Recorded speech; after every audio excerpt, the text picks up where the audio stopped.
Welcome to Scripture Flow. Today's audio reading is Parshavayera from Genesis 18:1 through 22:24.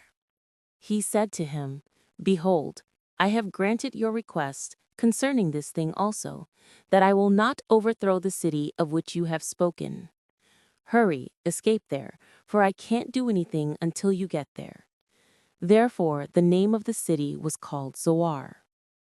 The sun had risen on the earth when Lot came to Zoar. Then Yahweh rained on Sodom and on Gomorrah sulfur and fire from Yahweh out of the sky. He overthrew those cities, all the plain, all the inhabitants of the cities, and that which grew on the ground.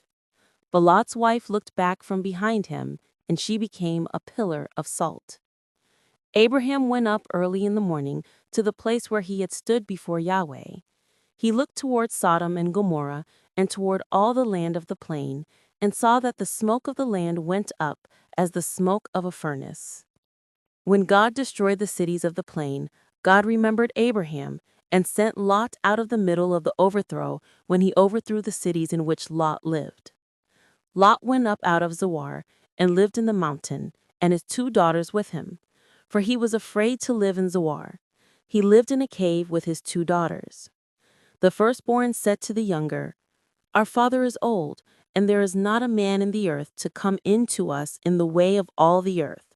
Come, let's make our father drink wine, and we will lie with him, that we may preserve our father's family line."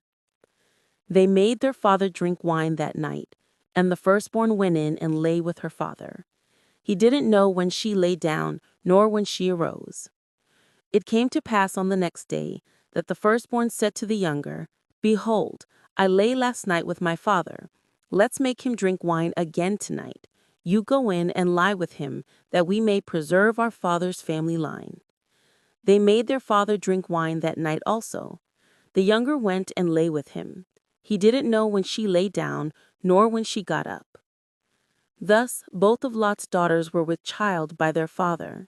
The firstborn bore a son and named him Moab. He is the father of the Moabites to this day.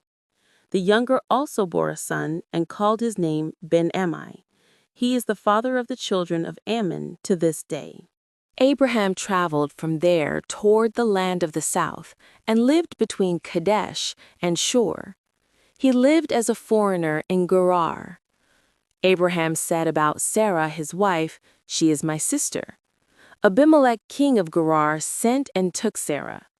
But God came to Abimelech in a dream of the night and said to him, "Behold, you are a dead man because of the woman whom you have taken, for she is a man's wife." Now Abimelech had not come near her. He said, "Lord, will you kill even a righteous nation? Didn't he tell me she is my sister? Even she herself said, 'He is my brother.' I have done this in the integrity of my heart and the innocence of my hands." God said to him in the dream, "Yes, I know that in the integrity of your heart you have done this, and I also withheld you from sinning against me. Therefore, I didn't allow you to touch her. Now, therefore, restore the man's wife, for he is a prophet, and he will pray for you, and you will live. If you don't restore her, know for sure that you will die, you and all who are yours." Abimelech rose early in the morning and called all his servants and told all these things in their ear. The men were very scared. Then Abimelech called Abraham and said to him, "What have you done to us? How have I sinned against you, that you have brought on me and on my kingdom a great sin? You have done deeds to me that ought not to be done." Abimelech said to Abraham, "What did you see that you have done this thing?"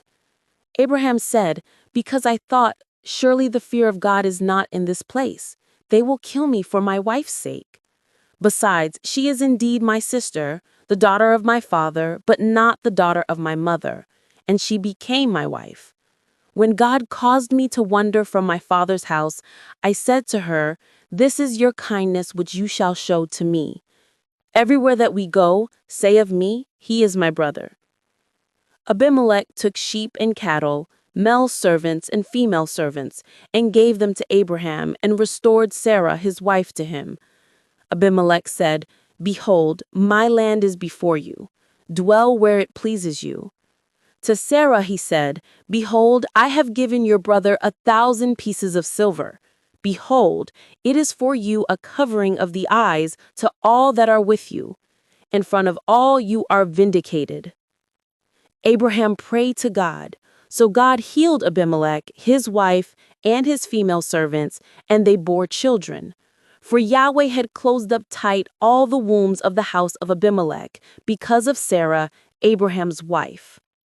Yahweh visited Sarah as he had said, and Yahweh did to Sarah as he had spoken. Sarah conceived and bore Abraham a son in his old age, at the set time of which God had spoken to him. Abraham called his son who was born to him, whom Sarah bore to him, Isaac.